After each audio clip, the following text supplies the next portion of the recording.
먹은 것만 내 것이다 라는 말이 있습니다. 이 말은 아무리 많은 음식이 차려져 있어도 내 뱃속에 들어간 것만 내 것이지 나머지는 다 다른 사람 것이다 라는 것입니다.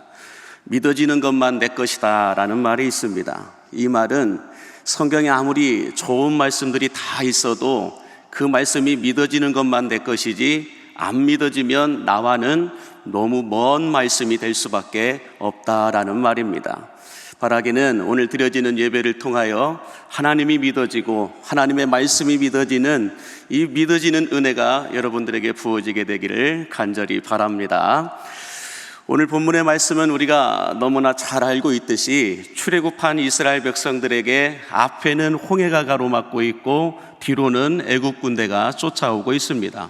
앞뒤 좌우 꽉 막혀버린 이 진퇴양난에 이스라엘 백성들이 빠지게 된 것입니다.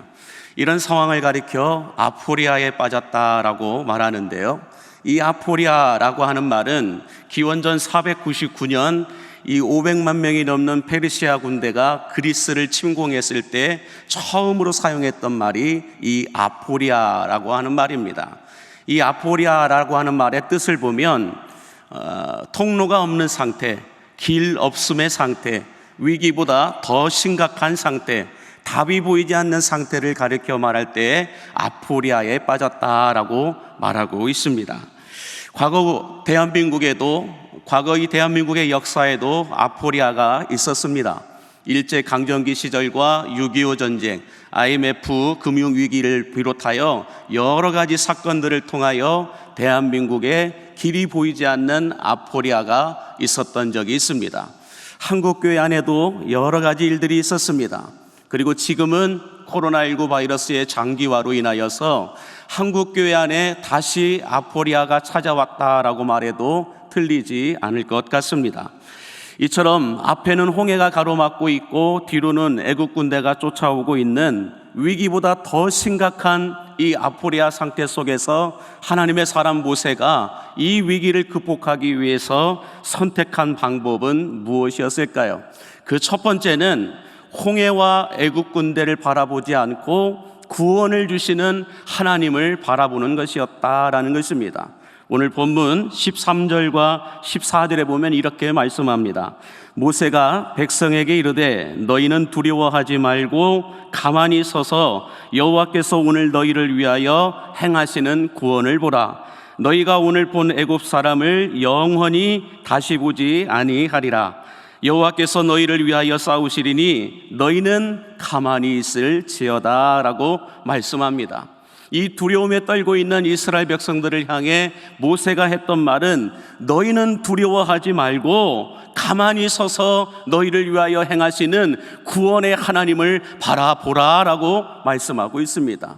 여기서 구원의 하나님을 바라보라 라고 하는 말씀은 이 문제를 해결할 수 있는 분은 오직 하나님 한 분밖에 없다라고 말씀하고 있는 것입니다.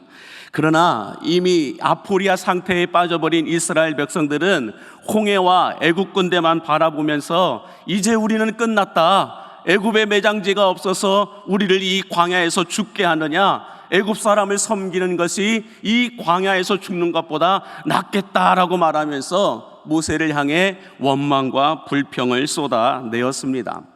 여러분, 상황과 환경은 똑같은데 모세는 하나님을 바라보고 있고 이스라엘 백성들은 홍해와 애국 군대만 바라보고 있습니다.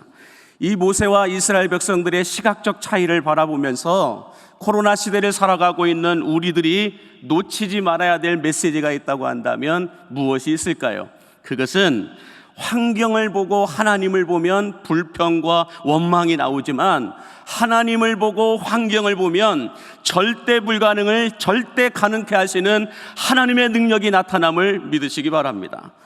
여러분, 이름을 밝힐 수는 없지만은요, 제가 개인적으로 알고 있는 선교사님께서 오랜 시간 기도로 준비하고 기도한 끝에 무슬림 C국으로 복음을 전하기 위해서 들어가셨다라고 말합니다. 그곳에 들어가신 지 한 달도 되지 않아서 비밀 경찰들에게 붙잡혀서 아무도 모르는 지하 감옥에 갇히게 되었다라고 말합니다.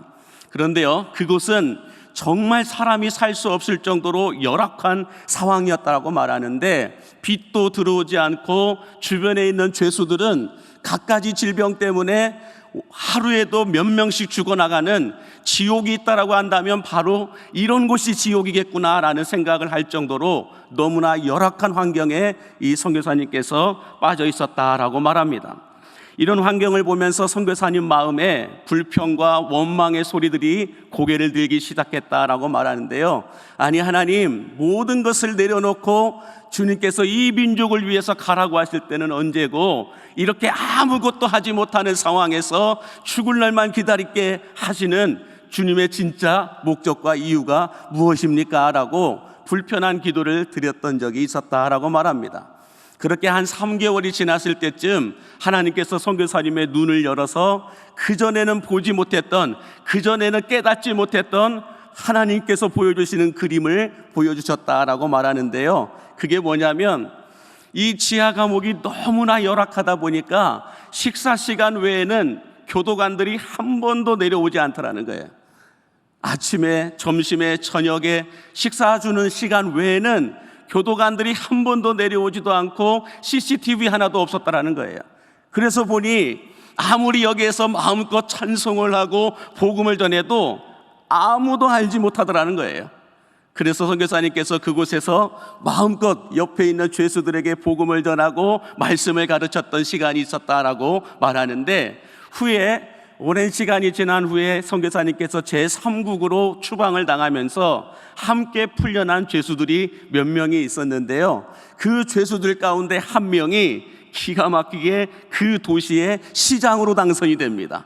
이 시장으로 당선된 이 죄수가 선교사님을 기억하고서는 선교사님을 수소문해서 이 도시에 와서 학교를 짓고 아이들을 가르쳐 주셨으면 좋겠다, 그리고 예배도 드릴 수 있도록 예배당까지 지어주셨다라는 말을 제가 들은 적이 있었는데요.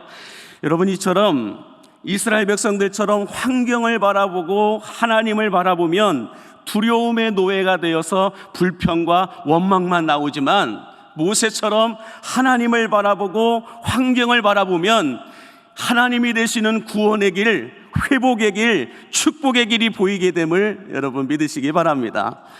위기보다 더 심각한 이 아포리아 상태 속에서 모세가 선택한 두 번째 방법은 약속의 말씀을 붙잡고 하나님께 기도하는 것이었습니다. 오늘 본문 15절에 보니까 이런 말씀이 있습니다. 여호와께서 모세에게 이르시되 너는 어찌하여 내게 부르짖느냐, 이스라엘 자손에게 명령하여 앞으로 나아가게 하고. 여러분, 위기보다 더 심각한 이 아포리아 상태 속에서 모세가 할 수 있는 것이라곤 하나님 앞에 기도하는 것밖에 없었습니다. 모세가 이렇게 하나님께 부르짖어 간구하며 기도하자 하나님께서 16절에서 이렇게 말씀해 주십니다. 지팡이를 들고 손을 바다 위로 내밀어 그것을 갈라지게 하라. 이스라엘 자손이 바다 가운데서 마른 땅으로 행하리라 라고 말씀합니다.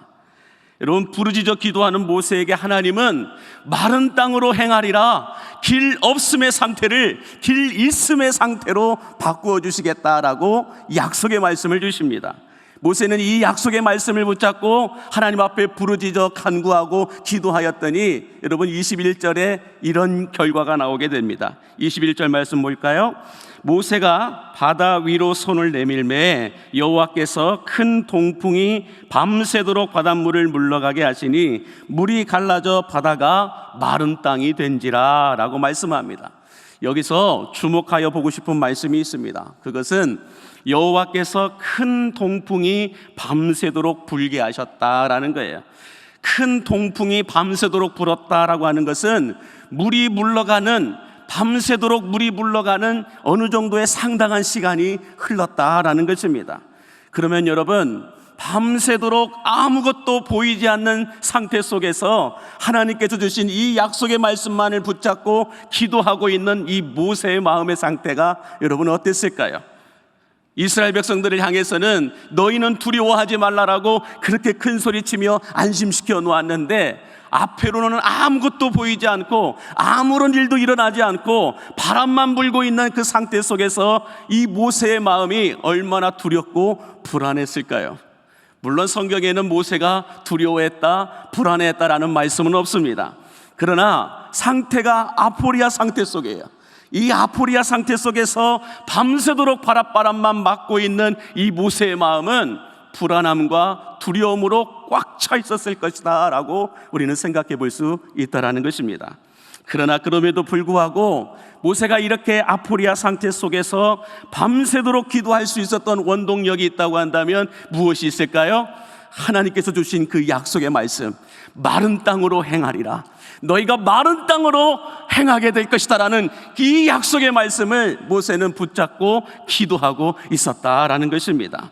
여러분, 세상이 아무리 어둡고 흔들린다 할지라도 하나님의 약속의 말씀을 붙잡고 기도하는 사람이 있다고 한다면 희망이 있음을 믿으시기 바랍니다. 저는 이곳에서 기도하고 이곳에서 말씀을 배우는 여러분들이 바로 하나님의 약속의 말씀을 붙잡고 기도하는 하나님의 사람들임을 믿어 의심치 않습니다. 바라기는 위기보다 더 심각한 이 아포리아 상태 속에서 눈앞에 보이는 환경을 바라보지 않고 하나님을, 구원을 주시는 이 하나님을 먼저 바라보고 약속의 말씀을 붙잡고 주님의 역사가, 주님의 터치하심이 이루어지는 그 시간까지 포기하지 않고 기도하였던 이 모세의 기도가 여러분들의 기도가 될 수 있기를, 이 모세의 간구함이 여러분들의 간구함이 될 수 있게 되기를 주님의 이름으로 간절히 기원합니다.